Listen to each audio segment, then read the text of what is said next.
फोंडा तालुक्यांत अंत्रूज शिगमोत्सव समितीन म्हाड्डोळा म्हाळसा देवीक नमन करून शिगम्याक सुरवात केली। म्हाळसा देवीची वटी भरून या उत्सवाक सुरवात जाली। भाविकांची उमेद दिसून आयली।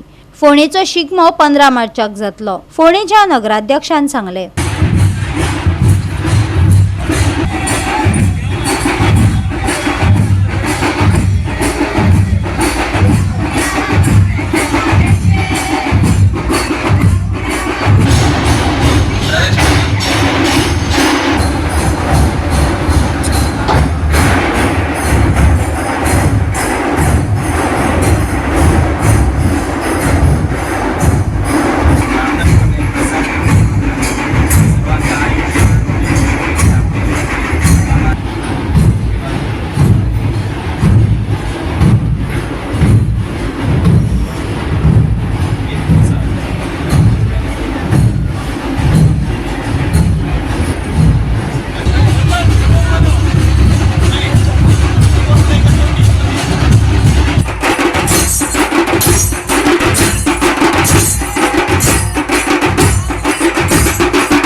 फोंडा तालुका अंत्रूज शिगमोत्सव समिती शिगमोत्सव सुरू जावचे पयलीं आमी म्हाळसा देवीक येता म्हाड्डोळा उटी भरपाक आनी त्या प्रमाणे सगळेच आज आमी कमिटी मेंबर त्या चेअरपर्सन आनंद नायक सगळे आमचे पंच आसा फोंडा तालुक्याचे। आज आमी हांगा आयला उटी भरली म्हाळसा देवीक आनी आयच्यान आज आमी आशिर्वाद घेतलो की सगळे बरें जावचे, वेवस्थीत जावचे आनी त्या प्रमाणे 15 तारखेच्यान हो शिगमोत्सव सुरू जातलो आनी अंत्रूज म्हालान जे रोमटामेळ चित्रच आसा आनी तशेंच लोककला हेजो सादरीकरण थंय जातलो, हेजें कॉम्पिटिशन जातलें आनी आमची जी कला आसा आनी आमची जी संस्कृती कल्चर जे आज हे शिगमोत्सवांत तुमकां दिसून येतले आनी जपून दवरपा खातीर म्हाका दिसता आमचे सगळे वावुरता। शिगमोत्सव म्हणलं की आमकां फोंड्यांत न्ही जाल्यार फोंडेचो सबंद तालुका ह्या हितून आमी सगळे एक जाता हितून आनी हो शिगमो जो आता 15 तारखेक फोंडेच्यान जेची सुरवात जाता, जो आमचो अंत्रूज म्हाल ह्या म्हालाच्यान ह्या शिगम्याची सुरवात जाता। ह्या शिगम्याक रोमटामेळ जावं आमचे चित्र स्पर्धा मागीर तुका हेज्यो सगळे कलाकार आपली कला दाखोवपाक ह्या फोंडे तालुक्याक येतात आनी आपली कला दाखयतात।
गोवा 365 खातीर कृष्णा नायक, गौतमी गांवकार आनी वैष्णवी साळगांवकार.